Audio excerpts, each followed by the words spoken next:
A paz do Senhor para os irmãos, vamos dar início à nossa escola bíblica dominical. Hoje estamos na lição número 4, a qual o título é Vencendo os Obstáculos.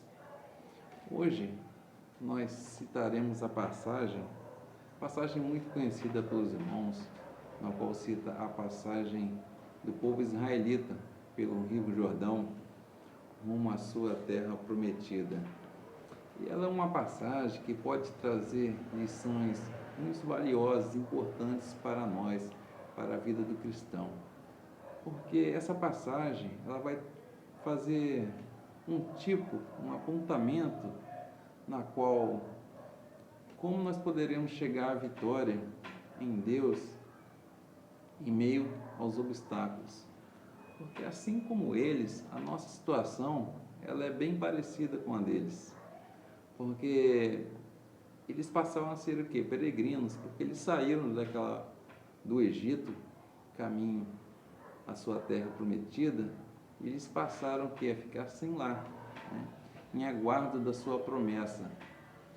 E assim como nós também, como nós aceitamos Jesus Cristo, né? Nós passamos ao quê? A negar os prazeres do mundo, né? Nós passamos aqui a ser o quê? Ser inimigo do mundo, né? O mundo, ele passa a rejeitar a gente, por quê? Porque nós passamos a ser peregrinos. Nós também aqui, nós estamos juntando tesouro no céu, né? Nós passamos o quê? A esperar, aguardar a nossa chegada também, a nossa, né, Canaã celestial, né? E as mesmas orientações que foram dadas para eles, o Novo Testamento também ele nos passa, né?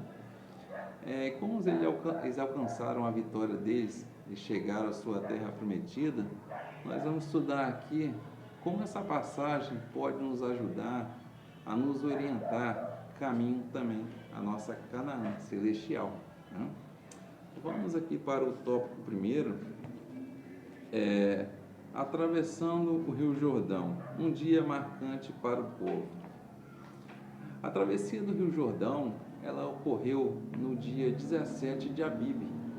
E o interessante é que 40 anos antes, também no dia 10 de Abibe, Deus escolheu para ser o que? O dia do Êxodo, na qual foi o dia da saída do povo para o Egito. Ou seja, a mesma data que para o povo de Israel era especial por eles ter saído do Egito, passou também a ser especial porque foi também a data na qual foi escolhida por Deus para ser o dia da travessia do Rio Jordão. E o interessante é que séculos depois, a passagem da Páscoa, que é dia 10 de Abibe, também foi escolhida por Deus para o quê? O dia que Jesus Cristo foi imolado, né? Morto e ressuscitou, foi sacrificado também na Páscoa. Ou seja, podemos reparar nesses detalhes que Deus ele é muito detalhista nas suas coisas, que Deus é absoluto, está tudo sob o controle dele, né? O dia, a hora, qual o melhor momento, qual a melhor hora, né? Tudo está ao controle de Deus, né? E é bom nós carregarmos essa lição, por quê? Porque às vezes tem situações na qual nós também estamos passando por situações na qual nós oramos, pedimos e estamos aguardando em Deus a resposta, passa 5, 10 anos, e às vezes o cristão ele começa a imaginar que ele está esquecido por Deus, ele começa a imaginar Deus olhando para todas as pessoas aqui na terra e parece que se esqueceu dele, né? Mas temos que lembrar o quê? Que Deus, ele sabe de todas as coisas, ele sabe o melhor momento e às vezes o que parece estar demorando, na verdade, tudo vai acontecer no momento certo e faz até parte da bênção, né? Se pegarmos como exemplo José teve um sonho também, uma promessa de vitória, né? Na qual, nesse sonho, as pessoas se inclinavam sobre ele, né? Diante dele. Só que os acontecimentos posteriores dá essa impressão que Deus se esqueceu da promessa que tinha feito com ele. porque mostrava que ele numa posição de autoridade. Mas logo posteriormente, ele passa o quê? Ele passa a ser rejeitado pelos seus irmãos, né? Judiado pelos seus irmãos, ou seja, seus irmãos já perdem o respeito por ele. E depois a situação parece que vai cada vez mais piorando, mais condizendo como se Deus tivesse esquecido da sua promessa. Porque além dele ser não respeitado pelos seus irmãos, ele passa a ser o quê? Escravo. Aí, a partir do momento que ele passa a ser escravo, ele perde também os respeitos que as pessoas têm por ele. E às vezes, parecendo que a situação não poderia piorar mais ainda, ele é preso, né? E perde também o seu respeito moral, ele passa a ser, né, preso como um criminoso. E no fim das contas, tudo faz parte da bênção, porque Deus precisava, para realizar a vitória na vida dele, que ele estivesse naquele momento, naquela hora, quando precisou de uma pessoa que soubesse, né, ler o sonho, ele estava lá. Só existia essa forma de ele chegar lá, né? Quando precisou de uma pessoa sábia para governar o Egito, ele estava lá, né? Às vezes nós não vamos entender os meios de Deus trabalhar, né? Mas fique tranquilo, persevere, né? Porque existem pessoas que estão também nessa situação, né? Mas nós temos que ter em mente que tudo tem seu tempo e um propósito, né? Lá na frente nós vamos descobrir, assim como José descobriu, como os seus irmãos foram pedir desculpa, ele, não foi você, foi Deus, né? Porque fazia do propósito de Deus para salvar ele e a família dele, e José alcançar a sua vitória, né? Aqui nós vamos agora para o ponto número 2, a arca do concerto aponta o caminho a seguir.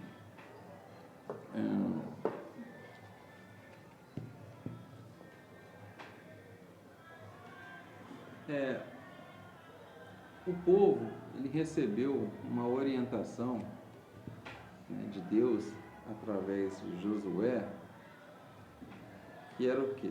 São 3 instruções aqui que o povo recebeu. Seguir a arca, né?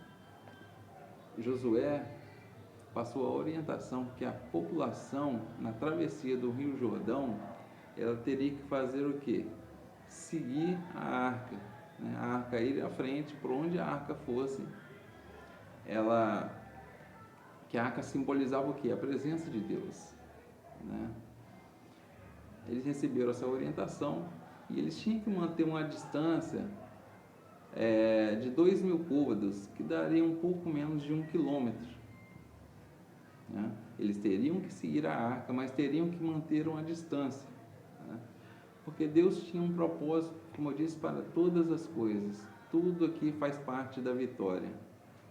Para chegarmos à vitória, temos que estar atentos a todos os detalhes orientados por Deus. Por quê? Porque Deus, ele queria que ficasse claro que era Deus que estava indo na frente, né? Que quem iria abrir o rio era Deus. Era Deus quem estava guardando aquele povo, era Deus que ia dar a vitória, né? E tinha que se manter essa distância de um pouco menos de 1 quilômetro por causa da santidade de Deus, em respeito, em reverência a Deus, né? A outra orientação que foi dada é se santificar. Por quê? Porque aquele povo viveu 40 anos no deserto, e antes disso eles viviam o quê? No Egito, né? Aí naquele povo existia resquícios ainda da idolatria. Ou seja, embora aquele povo estivesse ali, fosse o povo de Deus, mas ainda existia resquícios, né, do Egito, da idolatria. Moisés várias vezes teve que lutar contra essa prática, né, orientar aquele povo, porque se Moisés virasse as costas, aqueles povos estavam de novo voltando à idolatria que praticava no Egito, né? Ou seja, Deus queria que ficasse claro que quem estaria dando a vitória era o Deus verdadeiro, o Deus de Israel, né? Por quê? Porque se aquele povo não se santificasse, né, continuasse ainda na prática da idolatria, depois não se saberia quem fez o grande milagre, né? Ou seja, Deus não vai ficar fazendo milagre para outros deuses, né, receberem a glória, né? Ou seja, Deus queria que ficasse claro que era Deus quem iria dar a vitória. E no versículo aqui vai estar falando que era para se santificar que amanhã ele faria maravilhas. Ou seja, você tem que se santificar antes para a maravilha acontecer. Assim como nós nas nossas vidas. A Bíblia no Novo Testamento fala: sem santificação ninguém verá o Senhor. Ou seja, as mesmas orientações que foram dadas para eles foram dadas também para nós, né? Ou seja, se nós quisermos chegarmos à nossa Canaã celestial, nós teremos que também nos santificar, né? E aqui vai estar citando também que somente o sacerdote poderia levar a arca, ou seja, o povo teria que seguir a arca mantendo distância, e os sacerdotes que usavam de 2 varais para carregar a arca, somente os sacerdotes poderiam ficar próximos e carregar a arca, né? Isso vai trazer um apontamento para o sacerdócio perfeito do nosso Senhor Jesus Cristo, né? Porque nós temos a necessidade de um mediador entre Deus e o homem. Só existe um mediador, que é o nosso Senhor Jesus Cristo, né? Sem Ele é impossível você chegar a Deus. Ponto 2. As dificuldades no caminho da bênção. Vamos para o ponto 2.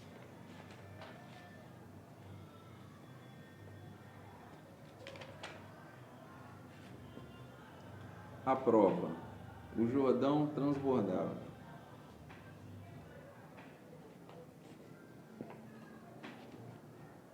Aqui vai estar falando que o rio, ele estava o quê? Ele estava transbordando, né? Ou seja, ele estava no seu nível máximo. E nós tiraremos uma lição muito importante aqui, porque na verdade o rio transbordando, ele faz parte da vitória. Por incrível que pareça, às vezes com o olhar humano você não vai entender esse obstáculo na sua vida, esse obstáculo enorme, mas ele vai fazer parte da sua vitória. Por quê? Porque atravessar o rio era o primeiro obstáculo, tá? O segundo obstáculo era o quê? Era a guerra. A guerra contra dezenas de cidades, né? E atravessar o rio era um obstáculo muito maior, né? Por quê? Porque aquele povo ali, como ele foi criado no deserto, eles não dispunham de barco, né? Poucos saberiam nadar, porque eles não viveram em meio a situações, né? Não tinham experiência nenhuma, né? Ou seja, a travessia para eles era praticamente impossível, porque além do rio estar cheio, transbordando, que era ainda por cima aquele povo, ele não tinha condições nenhuma, não tinha conhecimento nenhum para atravessar aquele rio, por eles ter vivido mais de 40 anos no deserto. O maior milagre aqui seria, na verdade, a travessia do Rio Jordão, né? E logo após a travessia do Rio Jordão viria o quê? A guerra, que também é outra dificuldade, porque é um povo nascido no deserto, eles não têm necessidade, eles não tinham experiência nenhuma com guerras, também não dispunhavam de armas também, né? Ou seja, era uma missão humana praticamente impossível, atravessar o rio e depois ainda por cima, né, vencer as outras cidades em guerra, porque eles estavam em vantagem, porque eles tinham muralhas, armamentos, experiência em guerra, ou seja, eram vários obstáculos na verdade, né? Mas era importante passar pelo primeiro, porque o Rio Jordão na cheia ele é considerado, né, é impossível atravessar ele. Se eles tivessem a experiência de conseguir atravessar o Rio Jordão, eles saberiam, teriam certeza que Deus estaria com eles, ou seja, o mesmo Deus que fez aquele milagre grande de atravessar o Rio Jordão, que é considerado intransponível, seria muito fácil para Deus eles vencerem a guerra, que era considerado um milagre menor.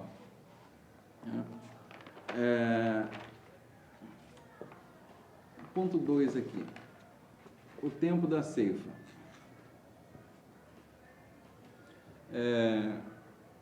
Como eu disse, o rio transbordando, na verdade, ele faz parte da vitória. Por quê? Porque o rio transbordando, cheio, na sua cheia, ele também era a época da ceifa, né?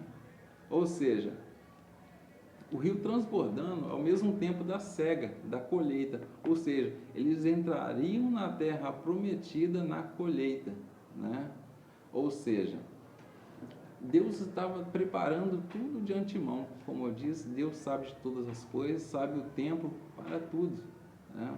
Ou seja, depois deles atravessarem o rio e vencerem a guerra, eles teriam um banquete esperando por eles. Assim também como nós, né, teremos banquetes celestiais na nossa Canaã celestial, né? E muitas pessoas, diante de um obstáculo grande, né, o que ele faz? A pessoa luta a vida toda. Quando vem o primeiro obstáculo grande, o que a pessoa faz? Ela desiste, né? E sendo que muitas vezes esse obstáculo grande é o último degrau que está faltando para a sua vitória, para o seu banquete, né? A pessoa, ela desanima diante da sua última prova, né? Como, não, eu lutei até agora, mas por esse aqui não dá, eu vou desistir, né? Persista, né? De repente, por trás dessa última luta, ou que você considera muito difícil, está a sua vitória, o seu banquete. Ponto 3. O milagre da travessia do Rio Jordão. Aqui vai estar falando que os sacerdotes tocaram os pés do rio e o rio se represou.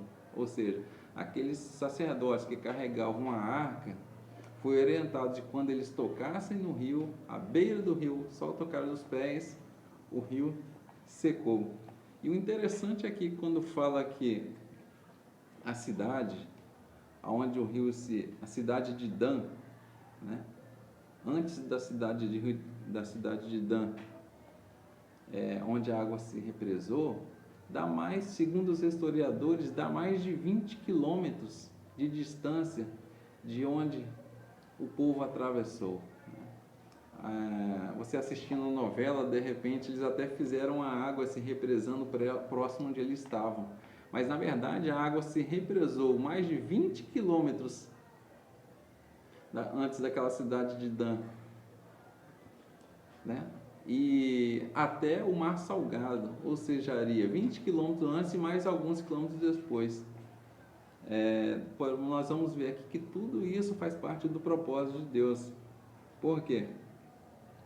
Porque se você ler em Josué 3,16, você vai ver que essa travessia ela foi feita frente aqui à cidade de Jericó. Ou seja, todas aquelas pessoas que estavam naquela cidade assistiram à travessia do povo israelita em meio ao Rio Jordão, que era considerado intransponível, né? E se você ler lá em Josué 5:1, vou ler aqui para os irmãos. E sucedeu que, ouvindo todos os reis amorreus que habitavam desta banda do rio Jordão ao ocidente, e todos os reis do cananeus que estavam ao pé do mar, que o Senhor tinha secado as águas do Jordão de diante dos filhos de Israel, até que passamos, derreteu-lhes o coração e não houve mais ânimo neles, por causa dos filhos de Israel. Ou seja, quando aquelas pessoas testemunharam e viram, e chegou aos ouvidos de todos os reis da cidade, que o Deus deles tinha aberto o Rio Jordão para aquele povo passar, vai falar que derreteu-lhe o coração e não houve mais ânimos neles. Ou seja, eles desanimaram de enfrentar aquele povo, porque eles serviam de idolatria aqueles deuses falsos, né? E eles tinham experiências negativas, né, com seus deuses. Poxa, eu estou pedindo Deus para tirar esse bicho do meu pé tem anos, mas esse Deus dele abriu o Mar Vermelho, o Rio Jordão, para que eles pudessem passar. Como nós poderemos guerrear contra esse povo? Ou seja, como eu disse, na verdade o rio transbordando, um rio intransponível, e tudo faz parte da bênção, porque aquelas pessoas do outro lado, os reis, quando viram o tamanho do milagre do Deus dele fez na vida do povo de Israel, eles desanimaram, vai estar falando aqui, de enfrentar aquele povo, né? Vamos agora para o tópico terceiro.